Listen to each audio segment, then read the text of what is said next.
एक दरवेश जो पहाड़ों के दामन में एक पुरानी झोंपड़ी में रहता था, अपनी तुन्हाई में रब का जिक्र करता रहता, लोगों को उम्मीद देता और गुनाहों से बाज रहने की तलकीन करता। एक शाम जब सूरज ढल रहा था, उसकी झोंपड़ी के दरवाजे पर दो औरतें आए। हुसैन, मगर आंखों में थकन और दिलों में भटकाव। उन्होंने कहा, बाबा, हम गुनाह के रास्ते से थक गई हैं, हमें सुकून चाहिए। दरवेश ने उनकी तरफ देखा, दिल में हलचल मच गई। शैतान ने सरगोशी की, मगर ईमान ने रोक लिया। उसने कहा, अगर सच में सुकून चाहती हो तो अपने दिल की नीयत बदल लो, बाकी सब मिटा दिया जाएगा। सब्सक्राइबर। एक लड़की की आंखों से आंसू बहने लगे।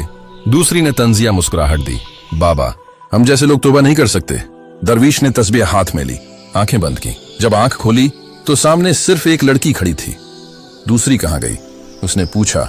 वो लरुजती आवाज में बोली, बाबा, वो मैं थी जो मर गई, अब मैं नहीं हूं। दरवेश की आंखों से आंसू बहने लगे। इस रात पहली बार आसमान पर बादलों में रोशनी चमकी, जैसे किसी की तौबा कबूल हो गई हो।